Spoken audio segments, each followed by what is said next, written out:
Avez-vous déjà senti que vous ne correspondez pas à ce monde? Comme si vous étiez ici pour une raison plus importante, mais incapable de l'expliquer. Si ce sentiment vous a accompagné toute votre vie, ce n'est pas un accident. Vous pourriez faire partie d'un groupe très spécial, les âmes choisies pour la première vague d'ascension. Un petit groupe, mentionné dans la Bible, dont la mission est de susciter la conscience de l'humanité et d'élever la vibration de la planète.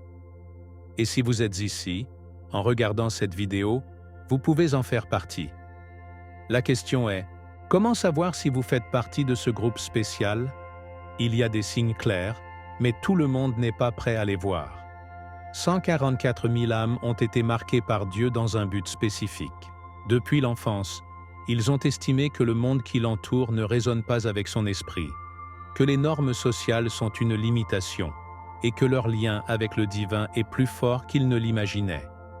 Ces âmes ne sont pas venues dans ce monde pour suivre le courant, mais pour se réveiller et guider les autres vers une nouvelle ère de conscience. Dans cette vidéo, nous révélerons les signaux indubitables que vous êtes dans la première vague d'ascension. Vous découvrirez si vous faites partie des élus, quelle est votre mission dans ce monde, et ce que cela signifie vraiment de se réveiller. Mais soyez prudents, car une fois que vous connaissez la vérité, vous ne pourrez pas l'ignorer. Cette connaissance peut changer votre vie pour toujours. Alors faites une attention particulière, car ce que vous êtes sur le point d'écouter pourrait être la confirmation que vous avez recherchée. Si vous sentez qu'il y a autre chose en vous, si vous vous êtes déjà senti différent sans savoir pourquoi cette vidéo est pour vous. Et avant de continuer, laissez-nous dans les commentaires. Avez-vous déjà senti que votre vie a un plus grand but? Nous voulons vous lire. Maintenant, commençons. Depuis les temps anciens, l'humanité a ressenti un profond désir de quelque chose de plus grand. Le sentiment qu'il y a un but supérieur au-delà de ce que les yeux peuvent voir. Ceux qui font partie de la première vague d'ascension ont ressenti cet appel du plus profond de leur être. Ce n'est pas un accident que, depuis l'enfance, certains pensent qu'ils ne correspondent pas à ce monde. Ce sentiment n'est pas une erreur ou une punition, mais un signe clair qu'ils ont été choisis pour une mission majeure. Dans la Bible, nous voyons comment Dieu a appelé des gens spécifiques à effectuer des missions divines. Moïse, par exemple, a été séparé de sa naissance pour libérer son peuple. Exode 3, 10. De la même manière, il y a des âmes qui naissent avec une tâche spéciale, élever la conscience et la foi de l'humanité. Cette première vague d'ascension est un petit groupe d'âmes qui se sont éveillées à la réalité spirituelle dans un monde où l'obscurité prévaut toujours. Comme à l'époque de Noé, où seuls quelques-uns ont compris le message divin avant l'inondation. Genèse 6, 9, 22. Il y a aujourd'hui ceux qui ont commencé à voir la vérité au-delà des apparences. Ces âmes ne sont pas différentes en termes humains, mais ils portent dans leur esprit une flamme de connaissance divine qui les pousse à chercher autre chose. Son lien avec Dieu, Jésus-Christ et la Bible n'est pas imposé, mais naturel, comme s'ils avaient toujours su que leur destin était lié à quelque chose de sacré. Il ne s'agit pas de ressentir des supérieurs, mais de reconnaître que votre présence sur Terre a une signification profonde et transformatrice. L'un des signaux les plus évidents de l'appel à l'ascension est le désaccord avec le monde matériel. Cela ne signifie pas qu'ils rejettent la vie terrestre, mais ils estiment que quelque chose de plus grand les attend. Comme Jésus l'a dit, dans Matthieu 6, 19, 20. N'accumule pas de trésors sur terre, où les papillons et l'oxyde les corrodent, mais accumule des trésors dans le ciel. Cet enseignement est essentiel pour comprendre pourquoi de nombreuses âmes éveillées estiment que l'argent, le statut ou l'approbation des autres ne remplissent pas leur esprit. Sa recherche est plus profonde, orientée vers la vérité et la mission que Dieu leur a confiée. C'est ici qu'ils commencent à remettre en question les normes imposées par la société et ressentent un fort appel à la foi, l'étude de la Bible et une vie en communion avec Jésus-Christ. Mais l'appel n'est pas toujours facile à accepter. La Bible regorge d'exemples de personnes qui ont initialement résisté à leur objectif. Jérémie, par exemple, doutait de sa capacité à parler au nom de Dieu. Jérémie 1, 6. mais a été confirmé par le Seigneur avec les mots « Ne dites pas « Je suis un enfant », parce que partout où je vous envoie, vous allez. C'est le message pour ceux qui ressentent le poids de cet appel. Ils ne craignent pas, parce que Dieu équipe ceux choisis de tout ce qui est nécessaire pour remplir leur objectif. Bien que le monde essaie de douter d'eux, bien que l'épreuve semble écrasante, il existe une force invisible en les guidant. Cet éveil n'est pas un accident, il fait partie d'un plan divin qui est en cours. Si vous avez pensé qu'il y a quelque chose de différent en vous, que votre chemin semble être séparé du reste du monde, cela peut être dû au fait qu'une partie de ce groupe spécial d'âmes choisies. La première vague d'ascension n'est pas un titre, mais une responsabilité. Il est temps d'embrasser cette vérité et de commencer à marcher dans la direction que Dieu a soulignée. Ceux qui réagissent à l'appel éprouvent une transformation profonde, comme s'ils se souvenaient enfin de quelque chose qu'ils connaissaient toujours dans les profondeurs de leur être. Et ce n'est que le début du voyage. Le concept de la première vague d'ascension n'est pas nouveau, mais c'est un mystère que beaucoup ne comprennent pas encore. Tout au long de l'histoire, Dieu a élevé des personnes spécifiques pour diriger de grandes transformations spirituelles. Tout comme dans la Bible, il y avait des prophètes et des apôtres qui ont été appelés à éveiller les nations. Il y a aujourd'hui un groupe d'âmes qui est venu avec un but clair: élever la conscience de l'humanité et restaurer la foi en Dieu et en Jésus-Christ. Ce n'est pas un groupe commun, mais ceux qui ont ressenti une attirance irrésistible vers le divin dès le plus jeune âge. Les gens qui, sans raison apparente, ont eu des expériences spirituelles profondes, révélant des rêves ou une sensation interne que leur mission va au-delà du matériel. Ces âmes ne sont pas arrivées ici par hasard. Avant la naissance, son destin était déjà écrit dans les plans divins, de la même manière que Jérémie a été choisi dans le ventre de sa mère. Jérémie 1, 5. La première vague d'ascension est formée par ceux qui se sont réveillés avant les autres, qui ont ressenti le feu brûlant de la vérité à l'intérieur et ont commencé à remettre en question le monde qui les entoure.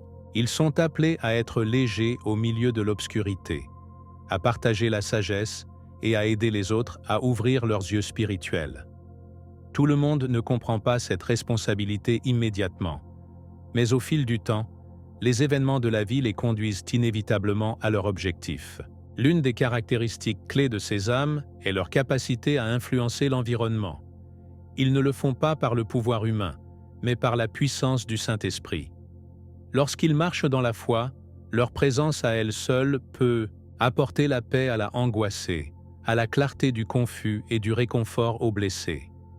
Ce sont des instruments entre les mains de Dieu pour transformer la conscience de ceux qui les entourent. Jésus a dit dans Matthieu 5, 14 « Vous êtes la lumière du monde. Vous ne pouvez pas cacher une ville au sommet d'une montagne. » Et c'est exactement ce que ces âmes représentent. Des phares d'espoir dans un monde qui ne comprend toujours pas leur propre obscurité. Mais cet appel n'est pas exempt de défis. Beaucoup de ceux qui appartiennent à la première vague d'ascension sont confrontés à des conflits internes et externes. La société ne comprend pas toujours leur vision, et ils trouvent souvent des obstacles qui essaient de les détourner de leur chemin. Cependant, chaque test est une préparation. Tout comme José a été vendu par ses frères et a passé des années en prison avant de réaliser son destin en tant que gouverneur de l'Égypte. Genèse 50, 20. Ces âmes traversent également des moments difficiles qui renforcent leur foi. Dieu n'appelle jamais quelqu'un sans d'abord l'entraîner, et tout ce à quoi il est confronté fait partie de sa formation spirituelle. Si vous avez déjà senti que votre vie a un objectif plus important, que vous ne correspondez pas aux systèmes mondiaux et qu'en vous, il y a un feu qui vous pousse vers le spirituel, il est possible que vous fassiez partie de cette première vague d'ascension. Ce que Dieu a déposé en vous n'est pas seulement pour votre avantage, mais pour en transformer les autres. L'accepter est la première étape pour découvrir le véritable objectif de votre existence. Et ce qui vient ensuite est encore plus révélateur. Dès son plus jeune âge, les âmes de la première vague d'ascension sentent qu'il y a quelque chose de différent en eux, peu importe l'environnement dans lequel ils sont nés ou la culture dans laquelle ils ont grandi. leur esprit ne s'est jamais complètement formé avec la réalité terrestre. Il y a un sentiment de déconnexion avec le monde, comme s'ils étaient des étrangers dans un pays qui ne vous appartient pas. Ce sentiment n'est pas une erreur, mais une confirmation de son objectif. Jésus lui-même a dit dans Jean 15, 19 : « Si vous étiez le monde aimerait le leur. Mais comme vous n'êtes pas le monde, mais je vous ai choisi, c'est pourquoi le monde vous déteste. » Les âmes éveillées ont été choisies par Dieu pour marcher dans une dimension différente, avec une mission qui transcende le matériel. Une autre caractéristique fondamentale est la résistance aux normes sociales imposées. Il ne s'agit pas de rébellion sans but, mais d'une incapacité naturelle à s'adapter au système qui ne reflète pas la vérité divine. Alors que beaucoup se forment avec les établis, ces âmes ressentent une forte impulsion pour rechercher la vérité et défier ce qui n'est pas aligné avec la justice de Dieu. Dans la Bible, Daniel et ses amis ont refusé de s'incliner devant un système corrompu, préférant affronter le four à feu plutôt que de désobéir à Dieu. Daniel 3, 17-18. De même, les âmes de la première vague défient les structures qui essaient de les éloigner de leur mission. Ils ne suivent pas le courant, car leur esprit sait qu'ils ont été envoyés pour guider, pour ne pas être guidés. Depuis l'enfance, ils montrent un lien profond avec le spirituel. Alors que d'autres se soucient du superficiel, ils cherchent des réponses dans la foi, dans la Bible, dans la prière et dans la communion avec Dieu. Il n'est pas étrange que dès son plus jeune âge, ils aient des rêves prophétiques, des visions ou une attraction inexplicable pour le sacré. L'histoire de Samuel dans la Bible en est un exemple clair. Étant juste un enfant, Dieu l'a appelé la nuit, et bien qu'au début il n'ait pas compris, il a finalement reconnu la voix du Seigneur et a accepté son destin.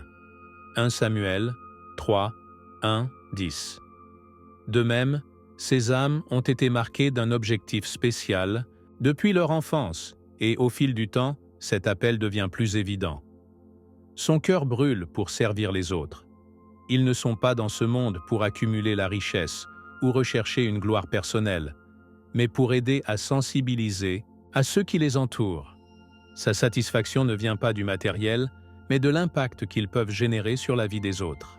Jésus a enseigné à Marc 10, 45 : « Le Fils de l'homme n'est pas venu pour être servi, mais pour servir et donner sa vie à secours pour beaucoup. » C'est le même esprit qui vit dans les âmes de la première vague. Ils peuvent être dans n'importe quelle profession ou place dans le monde, mais tôt ou tard, ils découvrent que leur vrai bonheur est de partager la sagesse, l'amour et la foi avec les autres. Enfin, ces âmes éprouvent des réveils spirituels tout au long de leur vie. Ils sont une crise qui les amène à tout remettre en question, des moments de douleur et une transformation profonde qui les poussent à leur véritable chemin. Moïse a passé 40 ans dans le désert avant de recevoir sa mission. Exode 3, 1, 12. Paul devait être aveugle avant de comprendre son objectif. Actes 9, 3, 18. De la même manière, ces âmes subissent des preuves, car la foi est renforcée dans l'adversité. Mais chaque expérience difficile fait partie du plan de Dieu pour les rendre plus forts et les préparer à ce qui arrive. Et ce qui arrive est encore plus grand. Dès le début des temps, Dieu a séparé certains individus pour accomplir des missions sacrées. Dans le livre de l'Apocalypse 7, 4, un nombre spécial est mentionné, 144 000 âmes choisies. Ces âmes ont accepté leur mission avant la naissance et ont été envoyées sur terre dans un but divin. Ils ne sont pas là pour vivre une vie commune, mais pour étendre la lumière et les connaissances, éveiller les autres dans le processus.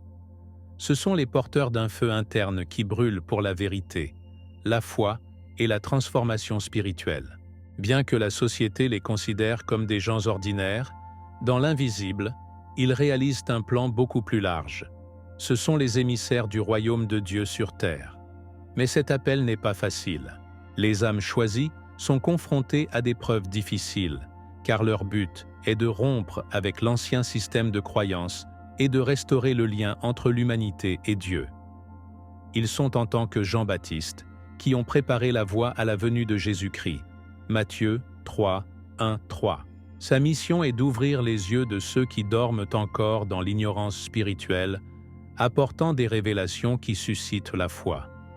Cependant, cette voie est livrée avec des défis. Plusieurs fois, ces âmes sont rejetées, mal comprises et même persécutées pour leur message. Jésus lui-même a averti dans Jean 15, 20. « S'ils m'ont persécuté, ils vous persécuteront également. » Une caractéristique commune de ces âmes est le sentiment de solitude spirituelle. Bien qu'ils soient entourés de gens, ils estiment souvent que personne ne les comprend complètement.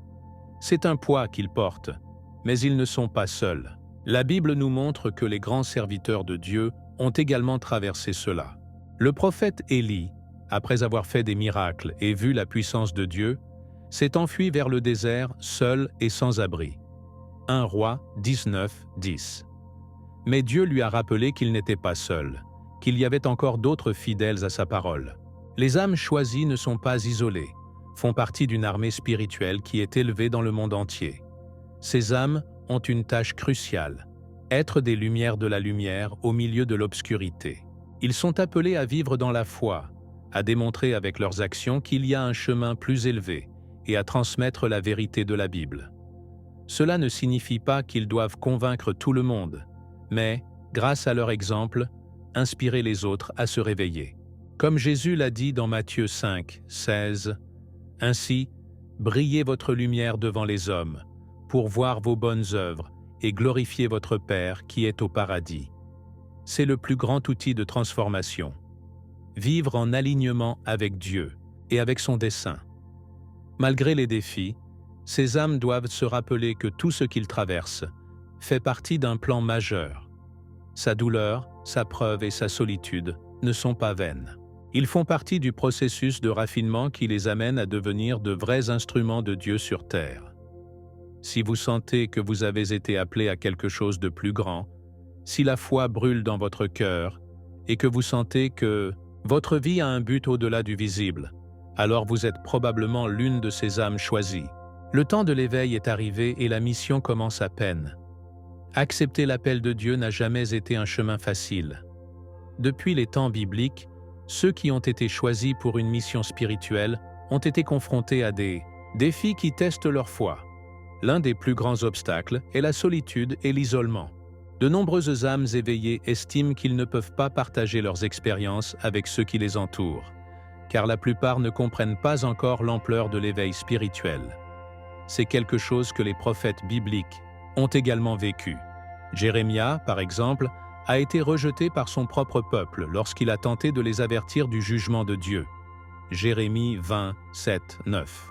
Mais dans cette solitude, Dieu renforce ses choix et leur rappelle qu'ils ne sont pas seuls, mais font partie d'un plan divin beaucoup plus grand. Un autre grand défi est la lutte interne entre l'esprit logique et l'appel de l'âme. Plusieurs fois, ce que Dieu place dans le cœur de ses choix semble illogique ou impossible pour les yeux humains. Moïse doutait de sa capacité à libérer Israël parce qu'il se sentait maladroit dans Word. Exode 4, 10. Gideon s'est demandé s'il était vraiment lui à diriger. Juge 6, 15. De la même manière, les âmes de la première vague peuvent douter de leur but, se demandant s'ils sont vraiment préparés à la mission qu'ils ressentent à l'intérieur. Mais Dieu n'appelle pas les formés, il forme les appels. La foi n'est pas basée sur ce qui est vu, mais sur ce qu'on croit. La résistance de la société est un autre obstacle auquel de nombreuses âmes éveillées sont confrontées. La plupart des gens sont piégés dans un système de croyances qui ne leur permet pas de voir au-delà du matériel. Quand quelqu'un commence à parler d'éveil spirituel, de transformation et de foi en Dieu, il est courant pour le scepticisme et le rejet.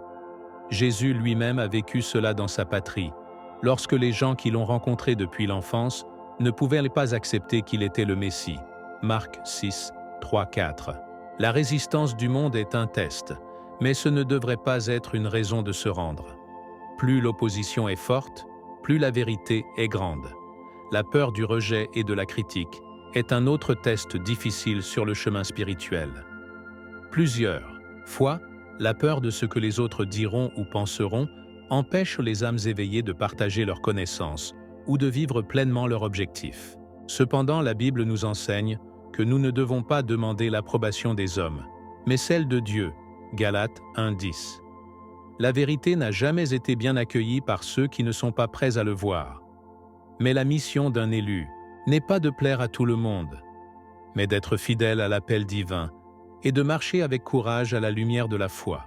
Malgré tous ces défis, les âmes de la première vague doivent de se rappeler que chaque obstacle fait partie de sa croissance spirituelle. Les tests ne sont pas une punition, mais la formation pour renforcer votre foi. Tout comme l'or est raffiné dans le feu, ceux appelés par Dieu sont purifiés par l'adversité. Zacharias 13, 9. Si vous avez déjà senti que le chemin spirituel est difficile, vous n'êtes pas seul. Ce que vous vivez est un signe que vous avancez, que vous remplissez votre objectif. Et surtout, il reste à venir. La transformation spirituelle est déjà en cours. Ceux qui font partie de la première vague d'ascension se réveillent dans leur véritable objectif et comprennent que leur mission va au-delà du personnel. Ce sont des instruments de Dieu pour guider l'humanité vers une nouvelle ère de haute conscience. Ce n'est pas une tâche simple, mais c'est un honneur de faire partie du plan divin. Tout au long de l'histoire, Dieu a élevé des gens dans des moments clés pour apporter la lumière dans les temps d'obscurité. Maintenant, cette responsabilité incombe à un groupe spécial d'âmes qui ont ressenti l'appel avec plus d'intensité que jamais. Ils ne sont pas ici par hasard, mais parce qu'ils ont été choisis pour cette période prophétique. Au fur et à mesure que l'éveil progresse, ces âmes découvriront que leur lien avec Dieu, la Bible et Jésus-Christ deviennent plus forts. Son intuition spirituelle est exacerbée. Ils commencent à recevoir plus de révélations et à trouver une clarté dans leur objectif. C'est un processus où la foi joue un rôle clé. Comme l'a dit l'apôtre Paul dans 2 Corinthiens 5, 7, parce que par la foi, nous marchons, pas par vue. Il n'y aura pas toujours de preuves visibles que le monde change, mais la transformation commence au sein de chacun. Et quand une âme se réveille, sa lumière illumine beaucoup plus. C'est l'effet multiplicateur de l'ascension spirituelle. Cependant, ce n'est pas la fin de la route, mais le début d'une nouvelle phase. Ceux qui ont ressenti cet éveil ont une plus grande responsabilité. Élargir la lumière, partager les connaissances et aider les autres dans leur processus. Il est temps d'assumer la mission avec courage, sans crainte d'opposition ou de rejet. Jésus a dit dans Matthieu 5, 14, 16, « Tu es la lumière du monde, que ta lumière brille devant les hommes. » Maintenant, plus que jamais, le monde a besoin de cette lumière. L'ascension spirituelle ne consiste pas à s'échapper de la réalité, mais à amener le royaume de Dieu sur terre à travers chaque action, chaque mot et chaque acte d'amour. Ce qui vient ensuite dépendra de ceux qui ont été appelés. Vont-ils répondre à votre mission? Accepteront-ils le défi de vivre avec la foi dans un monde qui ne comprend toujours pas la vérité? La Bible nous dit que ces derniers temps, beaucoup éveilleront la justice. Daniel 12, 3. Nous sommes à ce moment-là. La première vague est déjà en mouvement. Et chaque âme qui se réveille accélère le processus d'ascension dans l'humanité. L'avenir de l'ascension est en cours, et ceux qui ont été appelés ont le choix à faire. Le moment d'agir est maintenant. Dieu a préparé ce moment depuis avant la fondation du monde. Ce n'est pas un accident que vous soyez ici. C'est une invitation à marcher dans la lumière et à remplir le but pour lequel vous avez été créés. Maintenant que vous connaissez les signes de la première vague d'ascension, la question est, avez-vous identifié avec l'un d'eux? Si quelque chose à l'intérieur a résonné avec ce message, vous pouvez faire partie de ce groupe spécial. Dieu n'appelle pas les préparatifs, il prépare les appels. Vous n'êtes pas ici par hasard. L'éveil a déjà commencé, et toutes les âmes qui répondent à cela, si appelées, accélèrent la transformation spirituelle de l'humanité.